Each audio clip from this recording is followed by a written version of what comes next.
El 2010 fue un año en lo personal importante en muchos sentidos. Uno de ellos fue el lanzamiento de mi disco favorito, de mi grupo favorito. También fue el año en el que de verdad comencé a armar un mazo competitivo beatdown, enfocado extrañamente en convoca al cráneo de todas las cartas posibles, aunque este corría bastante bien con sincros. Pero basta de eso, pues ustedes están aquí por otra cosa. Ahora, sin más preámbulos, vamos al video. El comienzo del 2010 fue una continuación del formato de septiembre. El único gran lanzamiento de principios de este año fue el set Absolute Power Force, que incluía una trampa que sería usada por casi todos: cadena demoníaca. Monstruos con efecto estaban manejando el juego en este punto, especialmente con el enfoque de monstruos sincro. Invocar por sincro generalmente requería a un jugador de usar varios recursos, y cadena demoníaca efectivamente gastaba a esos recursos. También tenía el propósito secundario de detener a los que empezaban sus combos, previniendo al oponente de hacer sus jugadas más fuertes y detener a los OTK por venir. Otra carta poderosa fue lanzada temprano en el 2010, Brionac, el dragón de la barrera de hielo. Brionac casi inmediatamente ocupó el lugar de Goyo Guardián como el sincro de nivel 6 a usarse, ya que su efecto permitía la remoción en masa sin destrucción. Esto era inaudito en este punto del juego, ya que las cartas de destrucción masiva de antes eran cartas como Agujero Negro, Raigeki y Isarus. El efecto de Brionac, sin embargo, significaba que estos monstruos deshechos por él no podrían ser revividos después, y el oponente tendría que gastar más recursos para invocarlos nuevamente. El último gran lanzamiento de esta primera parte del 2010 fue el mazo de estructura Machina Mayhem. Si bien mazos de estructura habían sido lanzados en años anteriores, ninguno había hecho un impacto significativo en el meta, ya que apuntaban a jugadores más nuevos y casuales. El nuevo mazo de Machina Mayhem fue diferente. Introdujo un nuevo arquetipo, el Machina, que serviría como soporte genérico y fuerte soporte para las máquinas. Tan fuerte que los monstruos Gadget, que habían perdido relevancia desde la era GX, habían vuelto a escena. El mazo resultante de esto, Machina Gadgets, fue el primer mazo realmente a presupuesto que podría ser efectivamente competitivo. En este punto del juego, los mazos competitivos requerían un gran número de cartas de rareza alta, costosas y difíciles de conseguir para muchos jugadores. Machina Gadgets, por su parte, era casi totalmente accesible a través del mazo de estructura, haciéndolo un mazo competitivo extremadamente barato de jugar. En marzo del 2010, una banlist fue anunciada, la que golpearía a los 4 mayores mazos del formato anterior. Hechicero del Caos, Carga de la Brigada de la Luz, Illumina, Invocadora Lightron fueron golpeados para debilitar a los mazos Lightron y Ocaso. Entierro de una dimensión diferente, Mezuki y Entierro Insensato fueron limitados para golpear a los mazos zombies. Remolino Negro fue semi-limitado, junto a la limitación de Atracción de la Oscuridad, hacía a los Blackwings menos consistentes.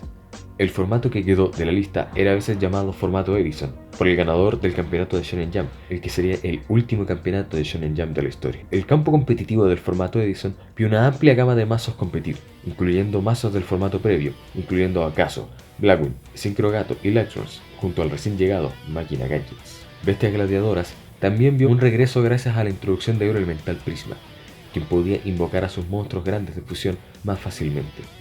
Aunque Bestias no habría caído del meta del todo, no habían tenido gran representación en torneos desde su punto más alto hasta el formato Edison, el formato más lento que les daba espacio para poder competir.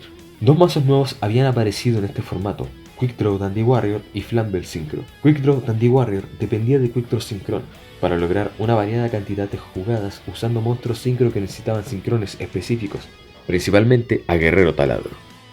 Teniendo acceso a estos monstruos sincro menos comunes, le dio al mazo lo suficiente para estar encima de otros mazos que dependían mucho en un pool de sincro genéricos.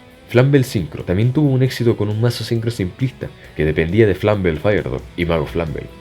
La habilidad de Firedog de invocar especialmente a otros Flamble desde el mazo había sido muy lenta para los estándares de la mayoría de los formatos, pero le daba a los que lo usaran la suficiente presencia de campo en el formato. Con el uso de Firedog y otras cartas de soporte, Flamble también tenía ventaja por acceso a su arquetipo con Mago Flamble. Tuners genéricos de nivel más alto eran algo impensado en ese tiempo, pero Flambles podía hacer monstruos sincro de nivel alto con solo 2 materiales, dándoles acceso a los poderosos monstruos sincro, Dragón Stardust y Dragón Rojo Archidemonio, por una menor inversión. El formato duró poco, pues terminó con el lanzamiento en mayo de Oscuridad Brillante. Este set le daría el soporte adicional a los Sable X y a Infernities, llevándolos a la escena competitiva. Ambos Sable X e Infernities habían estado disponibles por un tiempo, pero no habían encontrado su lugar en el meta, o por lo menos, no aún. El soporte recibido en Oscuridad Brillante, sin embargo, fue lo suficientemente fuerte que los llevó a empujar al resto de los mazos del formato fuera del meta. Infernities en el TCG eran particularmente especiales, por la carta de soporte exclusiva para el TCG Barrera Infernity. Barrera daba negación que se podía buscar, algo sin precedentes en el juego, donde la negación era relativamente difícil de encontrar. Barrera sirvió como un aumento de poder para Infernities, por sobre su contraparte del OCG, a pesar de la ausencia del TCG del monstruo síncro más poderoso de esta época, Trishula, el dragón de la barrera de hielo. Incluso sin Trishula, los mazos Infernity tenían la habilidad de llenar el campo con poderosos monstruos síncro de alto nivel como Dragón Stardust y Mistborn. Sable X también era un mazo formidable en la mitad del 2010 por variadas razones. Mientras que Sable X habían estado en el juego desde temprano del 2009, un nuevo subarquetipo de Sable X llamado Sable XX revitalizaron el arquetipo y los trajeron de vuelta al meta como una estrategia dedicada. El componente principal del mazo se revolvía en una variedad de diferentes monstruos que podían o buscar o invocar especialmente cuando estos fueran destruidos, y usando monstruos como Sable XX Faultron para hacer jugadas sincro más fácilmente. Los dos monstruos principales sync usados en este mazo eran Sable XX Hyunlei y Sable XX Gotoms. Hyunlei permitía a los Sable X pasar por encima de magias y trampas oponentes. Gotoms fue fácilmente el más poderoso de los dos, su efecto permitía destrucción de la mano del oponente, algo extremadamente difícil para algunos mazos de recuperarse, sobre todo en esta época del juego. Mayo del 2010 fue un punto importante para la escena competitiva. Marcó la ocurrencia del primer evento serie de campeonato de Yu-Gi-Oh!, abreviado como YCS, en Washington. Los antiguos campeonatos de Shonen Jump solamente les daban premio al top 16, mientras que los eventos de YCS premiaban al top 32, permitiendo al doble de jugadores de conseguir premios en cualquier evento. Esto significaba que habría el doble de decklist en la escena de jugadores, dándole a la comunidad competitiva más campo que estudiar para lograr las fórmulas al éxito. El ganador del YCS de Washington fue un mazo Gadget, pero el corte principal estuvo lleno de Infernity y Sable X, y unos cuantos mazos de Bestia Gladiador. Aparte de los bestias y los aún persistentes gadgets, nuevas cartas ranas fueron lanzadas en Oscuridad Brillante, permitiendo a otra variante de monarcas volver a la escena competitiva. Rana Monarca era similar a los mazos de Círculo Perfecto de Monarcas de 2007 y 2008, pero en vez de depender de monstruos héroes del destino para generar recursos de sacrificio, se usaban monstruos rana. Los nuevos monstruos rana que hacían al mazo funcionar eran Rana Intercambio, Substisapo y Ronin Sapo, que, si eran usados en conjunto, podían generar un flujo continuo de recursos de sacrificio para invocar a Raiza, Caius y a Dragón de Luz y Oscuridad. Otro mazo que apareció poco después durante este formato fue el extremadamente consistente Rana FTK. Su combo usaba a Substisapo y a Ronin Sapo para continuamente generar recursos para Mass Driver, que llevaría los puntos de vida del oponente a cero en un solo turno. Rana FTK era mucho más peligroso que Monarcas y era más difícil de enfrentar, ya que su combo era muy difícil, o la mayoría del tiempo imposible de interrumpir. El bajo número de eventos YCS durante este tiempo significó que Rana FTK nunca hizo un mayor impacto en el meta, fuera de un solo YCS, excepto su mayor logro, ganar el campeonato mundial del 2010.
Algo debía hacerse para remover a Rana FTK del juego, pero antes de que una lista apareciera, un nuevo set llamado Revolución del Duelista fue lanzado. Aunque el set no introdujo arquetipos significantes al meta, introdujo dos cartas claves para el juego usadas aún hoy: Advertencia Solemne y Effect Veiler. Advertencia serviría como la evolución natural de Juicio Solemne, pero más acorde al juego moderno. Advertencia Solemne podía detener invocaciones especiales, el foco principal del juego desde que los Synchro comenzaron a definir el meta. Effect Veiler también fue altamente usado por la incrementada dependencia de poderosos efectos de una vez. La popularidad de Effect Veiler, junto con la de Gors, Emisario de la Oscuridad y Tragoedia, preparó el camino para la popularidad general de las Handtraps en el meta a porvenir. Aunque las Handtraps habían existido en alguna forma desde el 2002 con Kuriboh, Effect Veiler comenzó la tendencia a permitirle a los jugadores activamente contrarrestar a los oponentes en su primer turno. Como se esperaba, la lista de septiembre de 2010 fue tras Rana FTK primero. El mazo fue eliminado del meta rápidamente con la prohibición de Substisapo. La lista también limitó a Infernity Launcher y Remolino Negro y prohibió a Gato Rescate. Finalmente, la lista prohibió a Tormenta Fuerte, eliminando la carta de remoción de magias y trampas más fuertes del meta. Los meses que quedaron del 2010 vieron el ascenso del mazo más dominante, Planta Synchro. Planta Synchro salía de los mazos Synchro que habían sido populares desde el inicio de la era 5D, primariamente Quick Draw Dandy Warrior y Synchro Gato. Lo que le dio a Planta Synchro la gran ventaja fueron dos tuners de tipo planta que habían sido lanzados antes, incluyendo uno en el set de Star Strike Blast, Vuelve Brillante y la carta de Espora.